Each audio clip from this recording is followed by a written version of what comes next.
नमस्कार आप सभी को। मेरा नाम है अशोक वीर यादव एडवोकेट और मैं आप सभी के लिए लीगल एडवाइस पर वीडियोस अपलोड करता हूं, जो कि आप सब लोग उसको लाइक करते हैं, पसंद करते हैं, शेयर करते हैं, सब्सक्राइब भी करते हैं। और अब तक अगर आपने चैनल को सब्सक्राइब नहीं किया तो तुरंत जो सामने लाल रंग का बटन है तुरंत प्रेस करिएगा, ताकि आने वाले टाइम में आपके लिए जानकारी मिल सके। तो बहरहाल आज हम बात करते हैं, एक ऐसे ही हमारे सब्सक्राइबर हैं जिनकी पत्नी ने अब से 3 साल पहले, मतलब लॉकडाउन से 1 साल पहले केस किया था।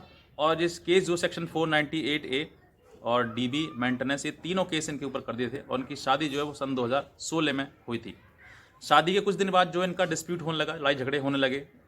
बात क्या थी कि जो लड़की थी बता रहे थे मुझे, हालांकि चीज़ें क्या हैं वो चीज़ आप समझ सकते हैं, लेकिन इनका कहना नहीं मानना, मतलब कि इनकी वो अपनी मन मर्जी करती थी। वो चाहती कि मैके जाना है तो फिर जाना है, उसको कोई नहीं रोक सकता। फिर अगर उसको कुछ खरीदना है या फिर कुछ मंगवाना है तो फिर मंगवाना है, उसको कोई नहीं रोक सकता। मतलब ऐसी चीज़ें सामने आती थी कि उसकी जिद थी कि जो करना है तो करना है, उसको कोई रोकने टोकने वाला नहीं होना चाहिए। तो ऐसे ही इसी चीज़ पर उनकी झगड़े होने लगे पति पत्नी के आपस में, और झगड़े इतने बढ़ गए कि ये चीज़ें जो है वो घर से बाहर निकल गई। और फिर एक समय ऐसा आया कि इनके ऊपर जो है इनकी पत्नी ने दहेज मांगने की FIR कर दी, सेक्शन 498A, 323, 504, 506 और 3/4 DP एक्ट में। ये केस करने के बाद जब इस इन पर वो दबाव आया, पुलिस का दबाव आया, फिर इन्होंने कोर्ट में थाने में जाकर सरेंडर कर दिया और थाने से इनको बेल मिल गई। मतलब वहाँ पर एक बेल मिल जाती है थाने से, अगर आप सरेंडर कर देते हैं और IO आपको समझता है कि झूठा केस है तो फिर वो आपको बेल दे देता है। उसके बाद इन्होंने बेल दे दी। बेलने के बाद कुछ इन्वेस्टिगेशन हुआ, उसमें इनकी भी जांच हुई, उनको गवाह वगैरह बयान वगैरह हुए। उसके बाद उसकी चार्जशीट लगी, चार्जशीट लगाना कोर्ट में गया, कोर्ट में जाने के फिर इन्होंने जमानत करा ली।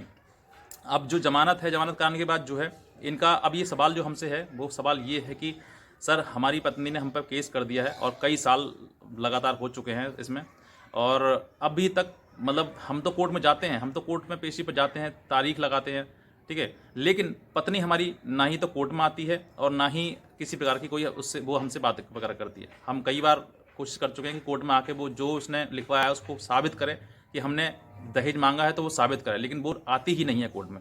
अब किस तरीके से उसको बुलाया जाए? तो आज मेरा वीडियो जो है वो यही है कि अगर आपकी पत्नी, क्योंकि ये इनके साथ समस्या है, तो हो सकता है कि आपकी भी कोई ना कोई ऐसी समस्या हो कि पत्नियां झूठा केस तो कर देती हैं, लेकिन झूठ को फिर साबित करना वो बहुत बड़ी दिक्कत हो जाती है, परेशानी हो जाती है। क्योंकि ये जो है वो ये सोचें कि मैंने पति पे केस कर दिया तो पति ही फंसेगा, ऐसा कुछ नहीं है। पति नहीं, पत्नी भी फंस सकती है। अगर पति समझदार हुआ ना तो पत्नी को वहीं फांस देगा जहाँ पर वो स्टेटमेंट कराएगी। क्योंकि कानून ऐसा एक सांप है। सांप क्या समझिए कि मतलब ये समझिए कि ऐसी एक चीज़ है, करंट है, मान लीजिए कि जो जिसने बनाया ना उसको भी पकड़ लेती है।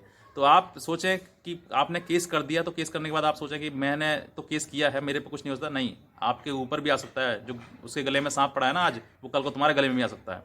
तो ऐसा ही इनके साथ में हुआ कि इनकी पत्नी जो है इनको केस करने के बाद जो है कि सेक्शन 498 के साथ में कई धाराएं लगाने के बाद जो मैंने बताई आपको, उसके बाद केस कर दिया। लेकिन केस करने के बाद जो उसको साबित करने के लिए या बयान कराने के लिए वो कोर्ट में नहीं आ रही है। कई बार उन्होंने मतलब कोशिश की कि बुलाया जाए, लेकिन नहीं बुलाई, नहीं आई वो। अब मैं आपको जो है वो आपको तरीका बताता हूँ कि अगर ऐसी झूठी पत्नी जिसने आपके ऊपर केस कर दिया और फिर अब वो कोर्ट में साबित करने के लिए नहीं आ रही है, अपने बयान करने के लिए नहीं आ रही है, जिस वजह से अननेसेसरी डिले हो रहा है, ना ही तो वो अपने तुम्हारे जीवन से जा रही है और ना ही आपको केस में से हटा रही है, तो ऐसे समय पर आपको क्या करना है? अब ये मैं आपको बताता हूँ कि क्या करना है, किस तरीके से आप उस पत्नी को बुला सकते हैं जिसकी वजह से आपका जो केस है वो पेंडिंग पड़ा है और उसमें ट्रायल भी नहीं हो पा रहा है। सबसे पहले तो ये है कि आपका जो है केस जो है वो केस को वहाँ तक लेकर आइए जहाँ तक कोर्ट उसको बुलाने के लिए मजबूर कर दे। पहला क्या है कि सबसे पहले स्टेटमेंट जो कोर्ट में होता है, यानी कि कोर्ट में जब भी कोई चार्जशीट जाती है और चार्जशीट जाने के बाद जो उस पर कोर्ट संज्ञान लेता है, यानी कि उस पर कॉग्निजेंस लेता है, उसके बाद उस पर जो वकील है, वकील जो है उसमें चार्ज बनवाता है, यानी कि कोर्ट की ही जिम्मेदारी होती है। लेकिन कहीं कहीं पर कहना होता है, कहीं पर कोर्ट ऑटोमेटिकली उसको बना देता है, चार्ज बनाता है। चार्ज बनाने के बाद जो फिर उसकी गवाही होती है, स्टार्ट होती है। मतलब जो लड़की है, मतलब जो भी पक्ष है, विक्टिम ही हुआ वो, और वो उसकी फिर गवाही होती है। उसमें लड़की के जो भी उसने गवाहान के नाम दिए हैं वो सारे लोग आएंगे उसमें। अब यहाँ पर दिक्कत यही है कि इतना तो हो जाता है, यानी कि जो चार्ज वगैरह फ्रेम हो जाते हैं, चार्ज बन जाता है कोर्ट के द्वारा, लेकिन अब लड़की नहीं आती बयान कराने के लिए। तो क्या करना है इस समय पर? सबसे पहले तो आपको एक एप्लीकेशन मूव करनी है, अगर नहीं आती कई बार, कि सर इसमें संज्ञान लिया जाए। अगर नहीं आती तो उस लड़की के जो खिलाफ है, जो आगे सभी सम्मन किए हैं, उसके खिलाफ VW कराया जाए। अगर BW पे भी नहीं आती है, BW मतलब बेलेबल वारंट, पहले सम्मन होता है उसको, सम्मन पर नहीं आती है तो वारंट होता है, वारंट नहीं पर नहीं आती तो NBW होता है, मतलब नॉन बेलेबल वारंट। अब जो है जब ये NBW होगा तो फिर लड़की जो है वो अरेस्ट होकर आएगी। फिर भी अगर किसी कारणवश जिस जहाँ उसने एड्रेस लिखाया है, अगर वहाँ जहाँ पर उसने एड्रेस लगाया है, क्योंकि कई जगह पर ऐसा होता है कि लड़की ने जो एड्रेस दिया है उस एड्रेस पे वो ना रहकर कहीं और रह रही होती है, क्योंकि कभी किराए पर रह रही है तो किराए पर एप्लीकेशन दे के उसने FIR दर्ज करा दी, अब किराए वाला मकान जो वो छोड़ दिया, या फिर मकान था पहले वो बेच दिया। ऐसे कई चीज़ें हो जाती हैं जिसके सामने कोर्ट जो है वो उसको एड्रेस नहीं मिल पाता है, और कोर्ट की वजह से, इसकी वजह से वो उसमें ट्रायल नहीं हो पाता है। तो फिर आपके लिए बहुत ही बेनिफिट की बात है कि आप अब तो जब आप नहीं आ रही है, NBW के बावजूद भी नहीं आ रही है, तो कोर्ट को फिर मजबूरन एक्स पार्टी प्रोसीड करना पड़ेगा। एक्स पार्टी का मतलब कि एक तरफा, मतलब उसके बयान ना होते हुए ही आपको कोर्ट को आगे बढ़ना पड़ेगा, और फिर जो बयान, जो दूसरा बयान है, मतलब कि उसके हो सकता है माता पिता हो सकता है भाई बहन हो, फिर उनको वारंट किया जाएगा, उनको कोर्ट के द्वारा बुलाया जाएगा, सम्मन, वारंट, NBW वगैरह। यही प्रोसेस जो लड़की के साथ में होगी वही प्रोसेस उनके साथ में होगी।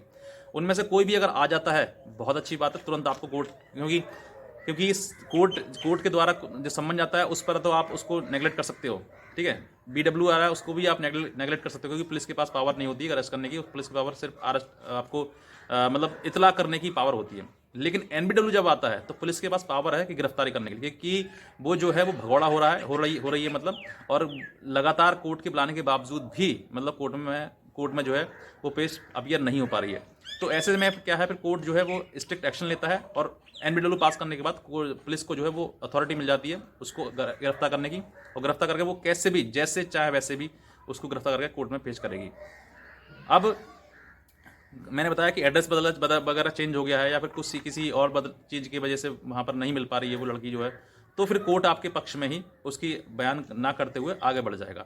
तो ये चीज़ हैं। अगर आप ऐसा भी नहीं होता है तो वकील से आप कहें, अपनी कोई एप्लीकेशन मूव करें कि बताएं कि सर वो जो है कई बार कोर्ट में जो है लड़की नहीं आ रही है, और कई बार बुलाया गया कोर्ट के द्वारा, तो कोर्ट के पास पूरा एविडेंस रहता है कि मैंने इसका मतलब खिलाफ वो सम्मन किया, वारंट किया, NBW किया, फिर भी नहीं आ पा रही है, कई बार है।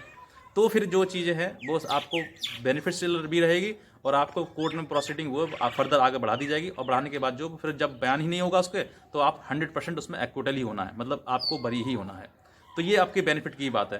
तो आप, कुछ लोग ये है कि सर वो आ नहीं रही है, तो देखिए बुलाने की कोशिश कोर्ट के द्वारा करिए आप अगर वो नहीं आएगी तो आपके लिए बेनिफिट है, और आप इस चीज़ से बचेंगे, और आपके लिए बहुत बढ़िया अच्छा मौका भी है कि आप उन सब चीज़ों से बाहर भी निकल सकते हैं।